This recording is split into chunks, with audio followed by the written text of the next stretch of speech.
That right there is the seat mount that I built for my 67 Nova. It is built out of 1/8 inch thick steel plates. Here's one of the revisions of one of those seat mounts that I made for my car that ultimately didn't end up getting used. And what you might notice about this seat mount is it looks like it's bent out of one solid piece of steel. And it sort of is. Right along that bent edge that you see right there, I actually cheated and I used my plasma cutter to put a slit cut into this unit. So at the end of the day, I could actually make that 90-degree bend you see there, but when I was done, I then had to weld that, fill that up with weld, and grind it back down. And that's ultimately how I have been making my 90-degree bends in 1/8 inch thick steel here for years and years now. But I'm glad to report that I finally think I've got a better solution. That is my new Redline RE50TA air over hydraulic 50-ton shop press. I'm going to put a link down below in the description where you find those things on our website. The reason I have upgraded my press from a 30-ton to a 50-ton is to have some more capacity both in tonnage as well as, frankly, the width of the press so I can put larger things into the press. So I sold my 30-ton unit on Craigslist. Now what I have got is a bending brake system by the folks at Swag Off-Road. They sell this U-Weld-It kit. Comes in lots of different variations and widths and features and things of that nature. You can get it welded or unwelded. And what this thing does is allows you to ultimately turn your hydraulic shop press into a bending brake. So I'm really excited to see how this thing works, to put it together, and to share the process with you guys. If it turns out to be a good product and it makes nice bends and it looks like it's well made, we're going to offer them on our website. So let's put this thing together and see how it does. The first thing that I want you to know about this U-Weld-It kit back behind me, I'm just going to kind of give you the high points as I go through and I build this kit, as I learn little things about it that will make it easier for you to put it together the first time. I'm just going to kind of share those things with you rather than sitting there and showing you step by step, you know, how to go through, which they've got some nice instructions that will show you all of that. One of the things that I want you to know is if you've got a little bitty welder, which I do not, I've got a large MIG and a large TIG. If you are not using a welder that plugs into 220 volt electricity with serious amperage, you are never going to fully penetrate that thick steel on these bending brakes. So if you got yourself a little welder that plugs into the same outlet as your wife's hairdryer, go ahead and get the welded kit. You've got to have big amperage to do this in order to penetrate that thick steel, I can tell you right now. All right, the first thing that I've got to do to build this thing is I've got to take these rods, which I hammered into place, and I've ultimately got to weld them to the base that you see there. They tell you in the instructions not to let them come out on this side all the way. You want to basically fill that up with weld and then grind it down. The thing that you'll want to watch out for is that you'll get it straight. If I were to take this square here and put it up to the side of that thing, maybe you can see a little gap right there. You see light shining through. It's not perfectly straight. It's not supposed to be. You're going to have to take a hammer and kind of tweak this thing and get it to where it's not leaning in this direction, it's not leaning in this direction, and make sure that it's straight. Not just that. Once you get the thing to where it's fully straight, I do not recommend fully welding it. I always will put a tack weld on both sides of my part. So I'm probably going to put a tack weld up here and then another tack weld down here. Tack welds love to cool and kind of draw components over. So I'm going to tack weld them. I'm going to check it again, probably hammer on it again to where I get it perfectly straight. Then I'm going to fully weld it. So that's what I want you to know. Another quick tip that will make this job crazy easier is a little magnetic angle base. Mine is made by Klein. We sell one of these things, but our price is not very good. You can get these things on Amazon in a quality name brand Klein, for a better deal than you can get them through Redline. But they're super handy, especially in situations like this. If I were to take that thing and put it right on that, you can have a look at it there. There we go, and see 89.8, almost on the money. That little tool makes things so much easier. Okay, I've decided I'm already going to go ahead and buck the instructions just a little bit. They tell you that when you weld this tube to this piece and this tube to this piece, to line everything up perfectly on a bench and basically, weld it up as its own separate assembly. I found from years of doing this that rather than to try and make two separate parts separate from one another and hope that I get them absolutely perfect, I'm instead, I'm going to use this entire assembly that it's supposed to work with I'm going to slide that pin, those tubes over that, slide this bar into place where it's supposed to go down in there, and then I'm going to line it up, as you can see in this shot right here, where I center it with my calipers. And at the end of the day, the reason that I'm doing this is because I'm going to tack weld, there we go, I'm going to tack weld these pieces together in the corresponding piece that they are designed to work with. So the reason that I recommend doing that, and I hope it doesn't bite me, like I said, I'm bucking the instructions, is I've found that if I run off and I make this piece accidentally +1 degree, and then this piece accidentally -1 degree, all of a sudden there's a 2-degree differential between the two, and they don't fit together quite like they should.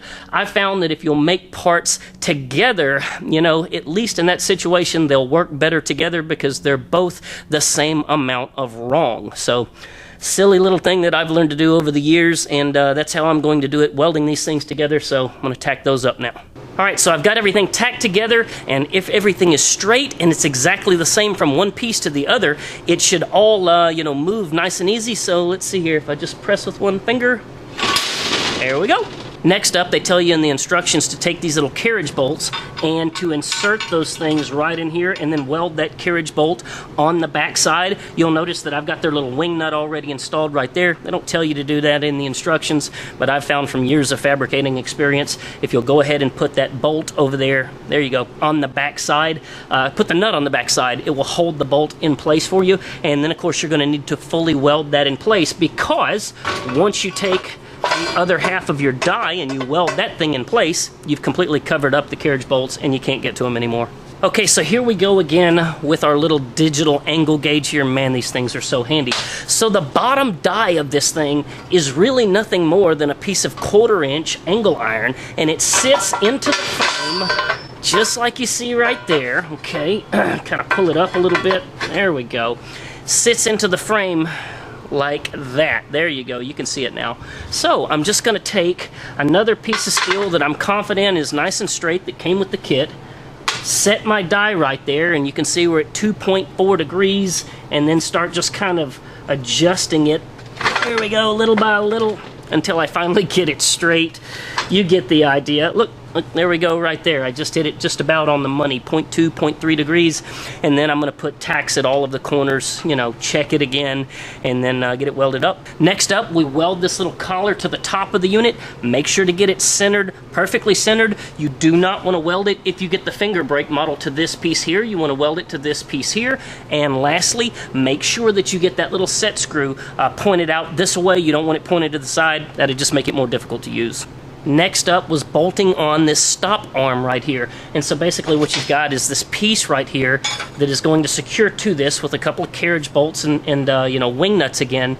And you're going to adjust this piece, there we go. You're going to adjust this piece in and out so that you can ultimately put a piece in here, hit that stop, and then do it over and over again where you're putting the bend in the exact same location as every time before.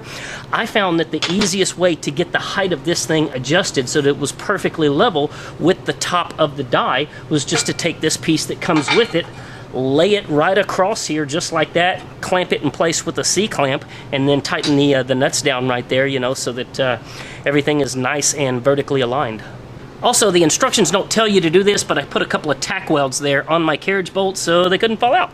At this point, I'm confident that I've got everything on the little press brake built the way that it's supposed to be. I have left everything tack welded in place with the exception of these little bolts that weld right here to hold this arm in place. They tell you from day one to fully weld those because you're going to cover them up.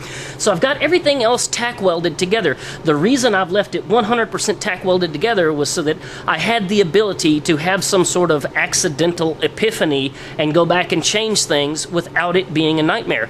That's particularly important because not everything when you're building this thing, you know, makes total sense. For instance, have a look at this picture of this collar right here. It's not welded in the center of that bar.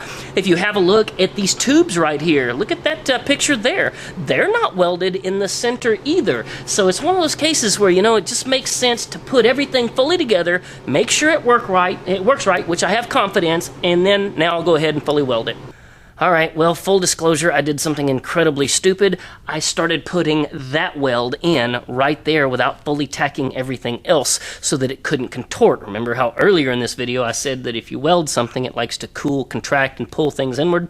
That's exactly what it did. If I take my square now, there we go, and I set it up to that part, I can see it's no longer square anymore. Here's a couple of pictures where you can kind of see better that it's not square anymore. So now I get to take my handy little die grinder with a deburring bit on there, chew that weld down, straighten it back up again, and proceed to do this the right way. Don't do what I just did. Alright, so I went ahead and cut those things off of there. I ended up finding out that the Sawzall was for the best of that. You can see in this shot that I just completely cut them off, ground everything back down. I went ahead and re-tack welded everything. This time I did more significant tack welds and, you know, kind of got them spaced around where I'm confident things are not going to move. I even went as far as to install one of the fingers and just make sure that it came right down in the middle. You can see in this shot right here how that finger comes right down in the middle, making sure that everything lines up again one more time before I run off and fully weld it. And now the instructions don't tell you to do this, but I'm going to tell you to do it. When you fully weld one of these things, have the two pieces, the two halves, connected to each other. So when you run off and you weld that tube right there, if it moves a little bit, well then this bar helps hold it in place. When you weld that bar in place down on the bottom side, again, this tube will help hold everything in place. So if you have the two halves connected, hopefully it kind of helps minimize, the heat distortion and deflection as the thing cools. So I believe I'm ready to go ahead and fully weld it. Well, there's the new press brake, fully welded. I feel like the welds turned out pretty decent for somebody with no formal training in welding. I would say, probably plan for the U-Weld-It model here to take you about 2 hours to get this thing assembled, assuming that you don't goof up like I did and make it 3. But not too hard to do. I feel like most folks can do this, and now I'm excited to put it into the press and see what we got. And now I've got a piece of 3-inch wide strip that is 1/4 inch thick strip.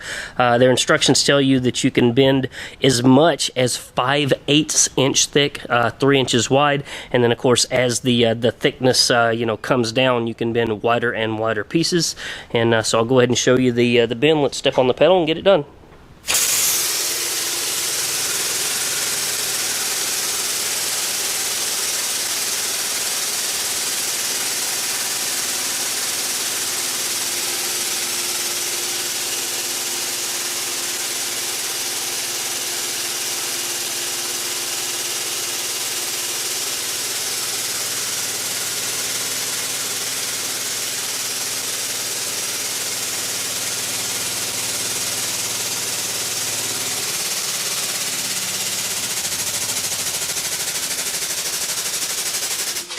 I'll go ahead and stop right there. I could keep going, but I'm not trying to find out what happens when I give this thing more tonnage than it can handle. This is a 50-ton press right here, and I have definitely bent well past 90 degrees on that for sure.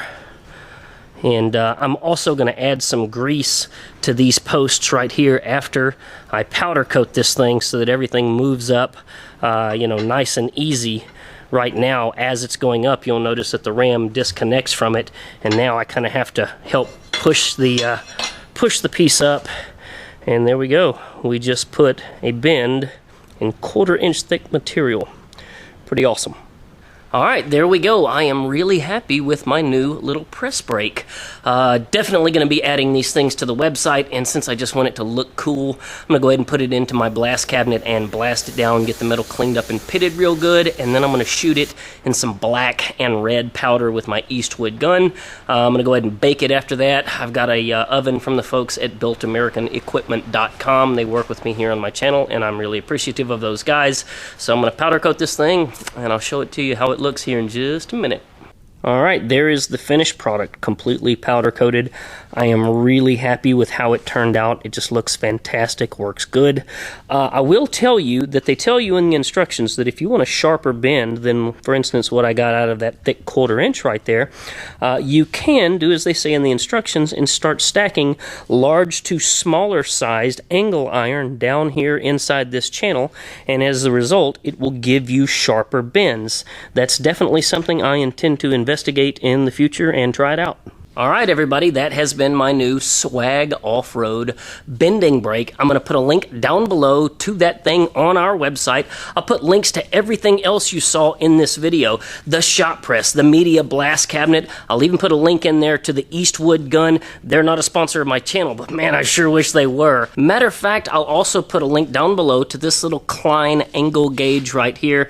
This little thing right here is so remarkably handy. It's like one of those items that you look at and, you know, it's like a wife that is just absolutely perfect, and you think, how in the world did I ever go without this wonderful little tool? Lastly, as a favor to me, if you would, please click the like button down below. If you want to make sure that you don't miss any of my other content here in the shop, like my 67 Nova build, be sure to click the subscribe button. If you've got questions, by all means, ask them below in the comments. If I don't know the answer, I'll make up something that sounds really good. And until next time, I'll be in the shop.